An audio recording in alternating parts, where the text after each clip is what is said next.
What would you do if the one person you swore you'd never fall for looked at you and whispered, "Can I just kiss you?" Before we begin, if you believe in messy love, second chances, and stories that make your heart race and your hands shake, hit subscribe right now. Because this story, it's going to stay with you long after the screen fades to black. The first time Ethan Cole saw Harper Lawson, she was standing in the rain outside a half-closed bookstore in downtown Boston, her arms folded tightly across her chest as if she were holding herself together, and even from across the street he could tell she wasn't just cold.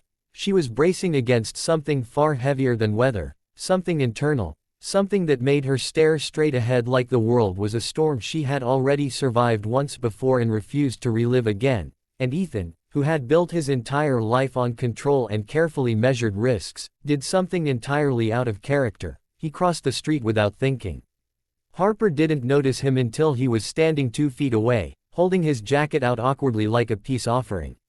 "You look like you could use this," he said, voice steady but softer than he expected it to be. She blinked up at him with guarded eyes, blue, but not the soft kind, sharp, like glass catching light, and shook her head. "I'm fine." 2 words. Polite. Final. A wall disguised as manners. Ethan should have walked away. He almost did. But something about the way her fingers trembled betrayed her composure. "At least stand under the awning," he insisted gently. "You're going to get sick." She hesitated, then stepped closer to the building without accepting the jacket. That was the beginning, 2 strangers under shelter, rain pounding down like applause for a meeting neither of them planned. Harper had just moved back to Boston after 3 years in Chicago, 3 years she described only as necessary.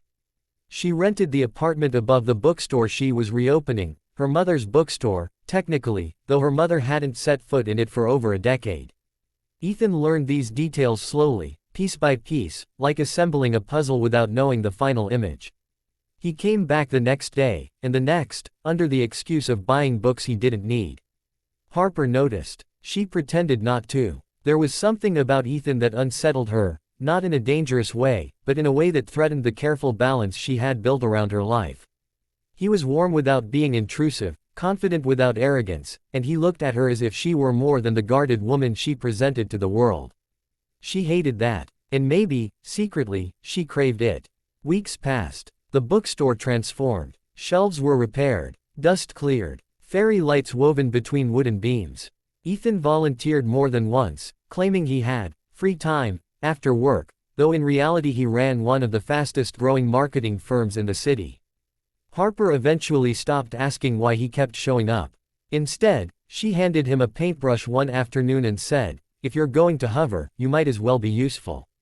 He grinned. That was the first time she saw his smile fully, and it did something reckless to her pulse.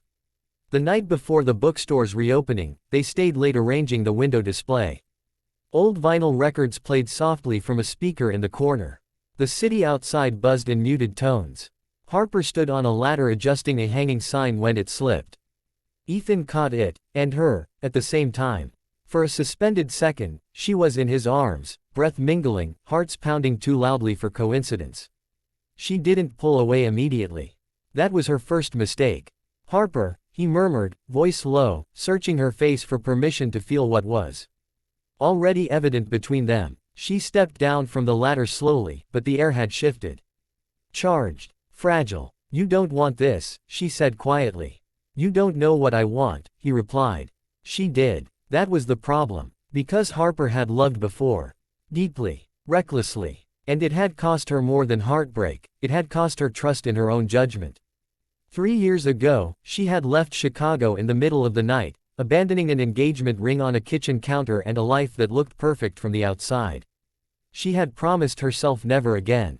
Never again would she confuse intensity for safety. Never again would she mistake charm for kindness. Ethan was different, but different didn't mean safe. The bookstore opening was a success. Crowds filled the small space. Laughter echoed between shelves. Ethan watched Harper glow in her element, her guarded edges softening as she recommended novels and debated poetry with strangers. He felt it then, a certainty that terrified him. He wasn't just attracted to her. He was falling for her. It happened 2 weeks later. They were walking along the Charles River after closing up the shop, the sky streaked with gold and violet. Harper had just confessed she was thinking of expanding the store into a cafe. Ethan teased her about overworking.